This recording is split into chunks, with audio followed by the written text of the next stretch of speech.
ඔයත් හොයන්නේ සුපිරිම පර්ෆෝමන්ස් තියෙන අලුත්ම ෆ්ලැග්ෂිප් වලටත් කරට කර තියන්න පුළුවන් කැමරා සෙටප් එකක් තියෙන ඒත් ප්‍රමාණයෙන් කම්පැක්ට් හොඳ බැටරි ලයිෆ් එකක් තියෙන ෆ්ලැග්ෂිප් ඩිවයිස් එකක් නම් මේ තමා Vivo X200 Pro mini එක.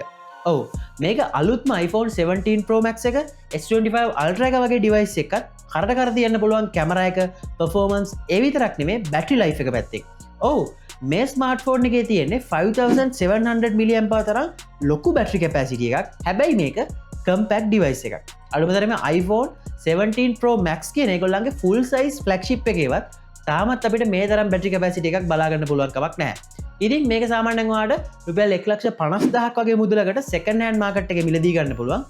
අද අපි කතා කරමු Vivo X200 Pro mini එක ගැන හැම දෙයක්. ඉතින් මේකේ ඩිසයින් එක ගැන කතා කරද්දී මේක ස්ලීක් ඒ වුණාට හොඳ ප්‍රීමියම් ෆීල් එකක් තියෙන හොඳ one hand usability එකක් තියෙන compact device එකක් විදිහට මේක හඳුන්වන්න පුළුවන්කම තියෙනවා.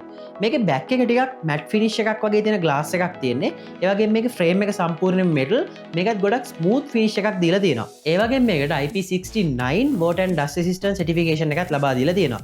හැබැයි මේක one hand use කරද්දී මට තිබ්බ පොඩි ප්‍රශ්නයක් තමයි මේකේ camera bump එක ගොඩක් ලොකු නිසා අපේ අතට චුට්ටක් uncomfortable ගතියක් තියෙනවා. මොකද අපේ ඇඟිල්ල rest කරන්නේ camera bump එකට පොඩ්ඩක් පහළින්. එතකොට ෆෝන් එක පොඩ්ඩක් බැලන්ස් නැති ගතියක් තියෙනවා අතට මේක ගත්තාම.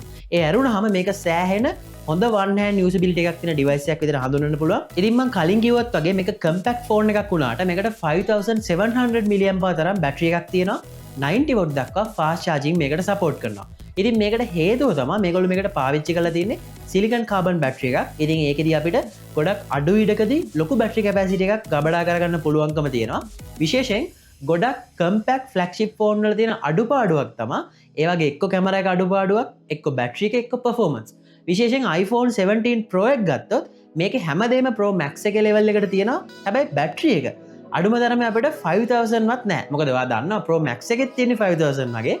ඉතින් ඒ නිසා අපිට ෆ්ලැග්ෂිප් එකකදී කම්පැක්ට් ඩිවයිස් එකකට යනවා නම් සෑහෙන හොඳ බැටරි එකක් තියෙන ඩිවයිස් එකක් විදිහට මේක හඳුන්වන්න පුළුවන්. විශේෂයෙන් බැටරි ලයිෆ් එක ගැන කතා කරද්දී ඔයාලට සාමාන්‍යයෙන් එක charge එකකින් කිසිම ප්‍රශ්නයක් නැතුව දවසක් පාවිච්චි කරන්න පුළුවන්. ඔයාලට ගොඩක් heavy task කරන කෙනෙක් වුණා. ඒ වගේම මේකේ බැටරි එකේ charging පැත්තට ආවට පස්සේ ඔයාලට විනාඩි 40කින් සම්පූර්ණයෙන් full charge කරගන්නත් මේකේ හැකියාව තියෙනවා. හොඳයි. දැන් අපි මේ ස්මාර්ට්ෆෝන් එකේ performance ගැන කතා කරමු. මේකට තියෙන්නේ MediaTek Dimensity 9400 කියන chipset එක. ඒ වගේම මේකට 12GB නම් 6GB වෙනකම් RAM variant බලා ගන්න පුළුවන්. 256GB නම් 1TB වෙනකම් storage එකත් බලා ගන්න පුළුවන්කම තියෙනවා. ඉතින් සරලව ගත්තොත් මේක flagship chipset එකක්. මම මේක iPhone 16 Pro Max එකත් එක්ක කියන්නේ මේකත් එක්කම වගේ release වුණු iPhone එකත් එක්ක කම්පෙයාර් කරලා බැලුවා මේකේ Geekbench scores කොහොමද කියලා. ඉතින් ඒක පැත්තෙන් ගත්තාම අපිට single core performance වලදී නම් iPhone එක ඉස්සරහින් ඉන්නවා. හැබැයි multi core performance වලට ආවට පස්සේ iPhone එකයි මේ ස්මාර්ට්ෆෝන් එකයි ගොඩක් ළඟ ළඟ තමයි මට බලා ගන්න පුළුවන්කම ලැබුණේ. ඉතින් ඒ කියන්නේ performance පැත්තෙන් මේක සෑහෙනම හොඳ level එකක තියෙනවා. ඔයා gaming කරන කෙනෙක් වුණත් ඔයා heavy task කරන කෙනෙක් වුණත් කිසිම ප්‍රශ්නයක් නැතුව මේ දේවල් මේකට handle කරගන්න පුළුවන්කම තියෙනවා. ඒ වගේම මේ ස්මාර්ට්ෆෝන් එකේ OS එක ගැන කතා කරද්දී Android 15 උඩ බේස් වුණු Origin OS 5 එක තමයි අපිට මේකේ බලා ගන්න පුළුවන්කම තියෙන්නේ. ඉතින් මේක China exclusive device එකක්. ඒ නිසා තමයි මේකේ Origin OS එක බලා ගන්න පුළුවන්කම තියෙන්නේ. විශේෂයෙන් මේ Origin OS එකේ තියෙන ස්මාර්ට්ෆෝන් එකේ අපිට ඒගොල්ලන්ගේම dedicated AI පවා බලා ගන්න පුළුවන්කම තියෙනවා. ඉතින් මේ features ගොඩක් ඒවා සාමාන්‍යයෙන් අපිට global version එකේ හම්බෙන්නේ නැති සමහර මාරම useful features ගොඩක් විශේෂයෙන් AI පැත්තෙන් මට මේ ස්මාර්ට්ෆෝන් එකේ බලා ගන්න පුළුවන්කම ලැබුණා. කොහොම නමුත් global version එකයි Chinese exclusive version එකයි hardware software පැත්තෙන් එක එක වෙනස්කම් තියෙන්න පුළුවන්කම තියෙනවා. සමහර ලාවට China version එක සෑහෙන වාසිදායක වෙන්න පුළුවන් software performance පැත්තෙන් ආවට hardware performance පැත්තෙන්. ඉතින් ඒක අපිට මේ වීඩියෝ එකෙන් cover කරන්න පුළුවන් topic එකක් නෙමෙයි. ඔයාලට ඒ ගැන වෙනම separate වීඩියෝ එකක් ඕන නම් Chinese versus global smartphone compare කරලා අනිවාර්යෙන් පල්ලෙහින් කමෙන්ට් එකක් දාන්න, මේ වීඩියෝ එක like කරන්න, subscribe කරන්න අමතක කරන්න එපා. ඉතින් කොහොමත් overall ගත්තාම සෑහෙන හොඳ smooth experience එකක් OS එක පැත්තෙනුත් අපිට මේ smartphone එකේ ගන්න පුළුවන්කම තියෙනවා. හොඳයි.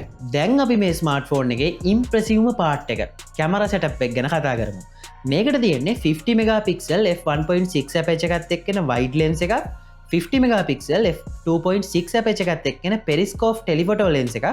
ඒක 3x optical zoom තියෙනවා. ඒ වගේම 50 megapixel f2.0 aperture එකත් එක්කන ultra wide lens එකක් විදිහට තමයි අපිට මේක බලා ගන්න පුළුවන්කම තියෙන්නේ.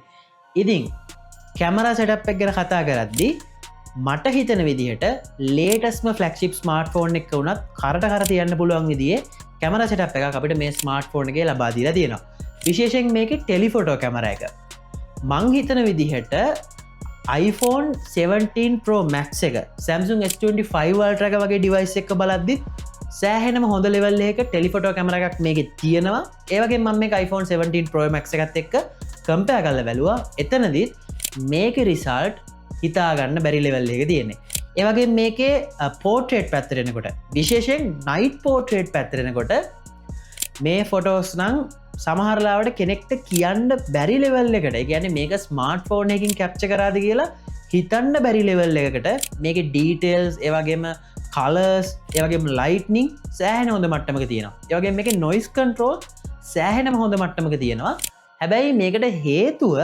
හાર્ඩ්වෙයාර් විතරක්ම නෙමෙයි මොකද මේගොල්ලෝ මේකේ ෆොටෝ එකක් zoom කරාම එහෙමත් නැත්නම් නයිට් ෆොටෝ එකකදී සෑහෙන AI පාවිච්චි කරනවා AI enhancement එකක් අනිවාර්යෙන් මේක උඩ රන් වෙනවා. ඉතින් ඒකත් එක්ක portrait වලදී ගොඩක් natural විදිහට පේන bokeh effect එකක් night වලදී සෑහෙන noise අඩු photos capture කරගන්න පුළුවන්. ඒ වගේම zoom වලදී සෑහෙන details අපිට බලා ගන්න පුළුවන් මේ AI enhancement feature එක නිසා.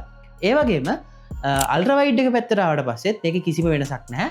හැබැයි පෝර්ට්‍රේට් එකක් ඒ කියන්නේ අපි පෝර්ට්‍රේට් එක කලර්ස් වගේ දේවල් iPhone එකක් එක්ක කම්පෙයාර් කරලා බලද්දි කෙනෙක්ට හිතෙන්න පුළුවන් iPhone එකේ කලර්ස් ටිකක් natural ඒ වගේම iPhone එකේ සමහර skin details ඒ කියන්නේ pimples වගේ දේවල් පොඩි details වගේ දේවල් iPhone එකේ ටිකක් පේනවා වැඩි කියලා මේකේ ඒව සම්පූර්ණයෙන්ම ටිකක් අඩු කරනවා වගේ ගතියක් ඒ කියන්නේ enhance කරනවා වගේ ගතියක් බලා ගන්න පුළුවන් මගේ ඔපීනියන් එක අනුව නම් social media වල කෙලින්ම පෝස්ට් කරන්න සුපිරිම අවුට්පුට් එකක් විශේෂයෙන් පෝර්ට්‍රේට් වලදී නයිට් ෆොටෝග්‍රැෆි වලදී සෑහෙන හොඳ සුපිරිම අවුට්පුට් එකක් අපිට මේකෙන් ලබා ගන්න පුළුවන්කම තියෙනවා. ඉතින් කොහොම නමුත් ඒක අවසානයේදී එක එකනාගේ ප්‍රෙෆරන්ස් එක අනුව මාරු වෙන දෙයක්. ඒ කියන්නේ කලර්ස් වගේ දේවල් සමහර වෙලාවට iPhone එකයි මේක අතර කලර්ස් වල පොඩි ඩිෆරන්ස් එකක් බලා ගන්න පුළුවන්කම තියෙනවා. ඉතින් ඒක ප්‍රෙෆරන්ස් එක අනුව මාරු වෙන දෙයක්. කොහොම නමුත් මට කියන්න තියෙන්නේ මේකට ඉම්ප්‍රෙසිව් කැමරා සෙටප් එකක් තියෙනවා හැම පැත්තෙම night photography, telephoto, ultra wide macro මේ හැම පැත්තෙම සෑහෙන හොඳ ඉම්ප්‍රෙසිව් කැමරා සෙටප් එකක් තියෙනවා. මේක වීඩියෝ පැත්තේදීත් සෑහෙන හොඳ මට්ටමක තියෙනවා. විශේෂයෙන් මේකේ වාට 4K 60 fps එකකම් වීඩියෝ ෂූට් කරන්නත් හැකියාව ලබා දීලා තියෙනවා. ඒ වගේම මේ ස්මාර්ට්ෆෝන් එකේ ඩිස්ප්ලේ ගැන කතා කරොත් මේකට තියෙන 6.3 inch LTPO AMOLED ඩිස්ප්ලේ එකක්. මේකට 120 Hz refresh rate එක වගේම 4500 nits දක්වා maximum peak brightness level එකක් බලා ගන්න පුළුවන්කම තියෙනවා. ඉතින් ඩිස්ප්ලේ එකක් සෑහෙන හොඳ මට්ටමක තියෙනවා. ඒ වගේම මේකේ bezels මාරම තින් බෙසල්ස් තමයි අපිට බලා ගන්න පුළුවන්කම තියෙන මේ ස්මාර්ට්ෆෝන් එකේ. ඉතින් මම ඔයාලට side by side iPhone 16 Pro Max එකත් එක්ක පෙන්නුවා. මෙන්න මේ විදිහට තමයි මේක බලා ගන්න පුළුවන්කම තියෙන්නේ. ඒ වගේම මේකේ brightness level එක සෑහෙන හොඳ මට්ටමක තියෙනවා. අපිට outdoor වලදී උනත් කිසිම ප්‍රශ්නයක් නැතුව මේකේ content බලා ගන්න පුළුවන්කම තියෙනවා. මීට අමතරව මේකේ අපිට optical fingerprint scan එකක් තමයි තියෙන්නේ. මේක ultrasonic ඒවා තරම් fast වැඩ කරන්නේ නැති වුණාට ගොඩක් fast වැඩ කරනවා මට බලා ගන්න පුළුවන්කම හම්බුණා. මීට අමතරව මේකේ stereo speaker setup එකක් තියෙනවා. ඒකත් ගොඩක් හොඳ මට්ටමක සවුන්ස් තියෙනවා කියලා කියන්න පුළුවන්කම තියෙනවා. ඒ වගේම මේකේ හැප්ටික් ෆීඩ්බැක් එකත් සෑහෙන ප්‍රීමියම් ලෙවල් එකේ තියෙනවා. හොඳයි. දැන් අපි මේ ස්මාර්ට්ෆෝන් එක ගැන ෆයිනල් කන්ක්ලූෂන් එකට එමු. මම කලින් කිව්වත් වගේ මේක සාමාන්‍ය සෙකන්ඩ් හෑන්ඩ් මාකට් එකේ රුපියල් 1,50,000කට වගේ මිලදී ගන්න පුළුවන්. ඒ වගේම ඔයාලට බ්‍රෑන්ඩ් නිව් සීල් පැක් ගන්නවා නම් සාමාන්‍යයෙන් රුපියල් 1,95,000ක් වගේ අතර මුදලකට මිලදී ගන්න පුළුවන්කම තියෙනවා. මට හිතෙන විදිහට නම් මේක සෑහෙන හොඳ කම්ප්‍රමයිසස් නැති තරම් හොඳ කම්පැක්ට් ෆ්ලැග්ෂිප් ස්මාර්ට්ෆෝන් එකක්. මොකද මම කලින් කිව්වත් වගේ ගොඩක් ස්මාර්ට්ෆෝන් වල කම්පැක්ට් නම් අනිවාර්යෙන් මොනවා හරි කම්ප්‍රොමයිස් තියෙනවා. විශේෂයෙන් බැටරි එක. ඒ වගේම කැමරා එක. හැබැයි මේකේ මේ හැම දෙයක්ම ෆ්ලැග්ෂිප් ලෙවල් එකේ තියෙනවා. ඒ වගේම ඔයාලට සාමාන්‍යයෙන් මේ ප්‍රයිස් පොයින්ට් එකේ කියන්නේ ඔයා බ්‍රෑන්ඩ් නිව් රුපියල් 1,200කට විතර ස්මාර්ට්ෆෝන් එකක් ගන්නවා නම් ඔයාලට ගන්න පුළුවන්කම තියෙන්නේ මිඩ් රේන්ජ් ස්මාර්ට්ෆෝන් එකක්. ඒ මිඩ් රේන්ජ් එක බලද්දී ඒ මිඩ් රේන්ජ් විතරක් නෙවෙයි අලුත් ෆ්ලැග්ෂිප් එක පවා බලද්දී සෑහෙන හොඳ ඩිවයිස් එකක් විදියට අපිට මේ ස්මාර්ට්ෆෝන් එක හඳුනන්න පුළුවන්කම තියෙනවා. ඉතින් මම නම් මේ ඩිවයිස් එක බයි කරේ සොසෝ ලංකාවකින්. ඒගොල්ලන්ගෙන් ඔයාලට China exclusive devices බයි කරනවා නම් brand new සහ used කියන දෙකේම බයි කරන්න පුළුවන්කම තියෙනවා. ඉතින් ඔයා සාමාන්‍යයෙන් 2,00,000කට විතර ස්මාර්ට්ෆෝන් එකක් හොයන කෙනෙක් නම් ඔයාට ලංකාවේ තියෙන මිඩ් රේන්ජ් එක බලද්දී සෑහෙන හොඳ ඔප්ෂන් එකක් නිසා ඔයාට මේකත් කන්සිඩර් කරලා බලන්න පුළුවන්කම තියෙනවා. තවත් අලුත් වීඩියෝ එකක හමුවෙමු. එතකන් ඔයාලා හැමෝටම සුබ දවසක්. ස්මාර්ට් විදියට ඉන්න.